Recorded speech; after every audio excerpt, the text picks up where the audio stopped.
ये एक ऐसे शख्स की कहानी है जिसे अगर कोई जान ले तो उसे सलाम करने से खुद को रोक नहीं पाएगा, क्योंकि ये शख्स बीते 70 साल से मशीन में बंद है। इस मशीन का नाम आयरन लंग है, जो 600 पाउंड की है। इसमें बंद शख्स का नाम पॉल अलेक्जेंडर है, जिनकी उम्र करीब 77 साल है। वो पोलियो पॉल के नाम से भी जाने जाते हैं। इन्हें 6 साल की उम्र में साल 1952 में पोलियो हो गया था। वहीं से इस साल मार्च महीने में गिनीज वर्ल्ड रिकॉर्ड्स में उन्होंने आयरन लंग में सबसे लंबा समय बिताने वाले मरीज घोषित किया गया। पॉल का जन्म साल 1946 में हुआ था। उसके बाद से ही वो तमाम चुनौतियों का सामना कर रहे हैं और बीते साल उनके लिए लोगों ने $1,32,000 का डोनेशन जमा किया है। साल 1952 में अमेरिका में इतिहास का सबसे बड़ा पोलियो आउटब्रेक हुआ था। बीमारी तेजी से फैल रही थी। कम से कम 58,000 मामले सामने आए। पीड़ितों में ज्यादातर बच्चे शामिल थे। पॉल को भी पोलियो हो गया था। इससे उनका शरीर लकवाग्रस्त हो गया। गर्दन के नीचे का हिस्सा काम नहीं कर रहा था। बाद में सांस लेने में भी दिक्कत होने लगी। मगर अमेरिका ने साल 1989 में खुद को पोलियो से मुक्त देश घोषित कर दिया था। लेकिन तब तक पॉल के लिए काफी देर हो चुकी थी। बीमारी से जंग लड़ने के लिए उन्हें आयरन लंग मशीन में रखा गया। इस मशीन का आविष्कार साल 1928 में हुआ था।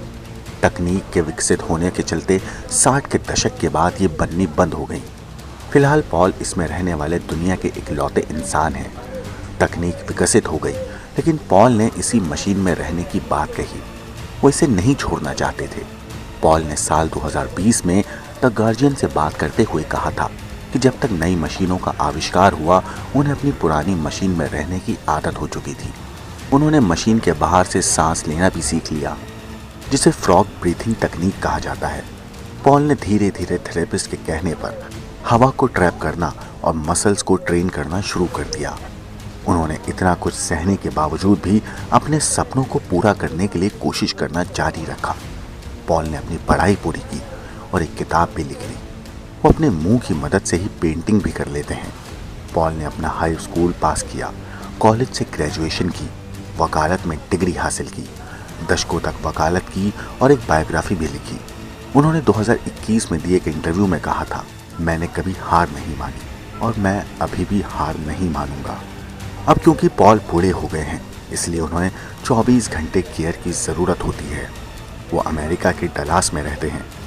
उनके लिए GoFundMe पर जब नवंबर 2022 में डोनेशन इकट्ठा किया जा रहा था, तो पेज पर बताया गया कि वो अपनी आयरन लंग मशीन को मेंटेन करने, इलाज का खर्च उठाने और अपने लिए एक सही घर लेने के लिए परेशानियों का सामना कर रहे हैं।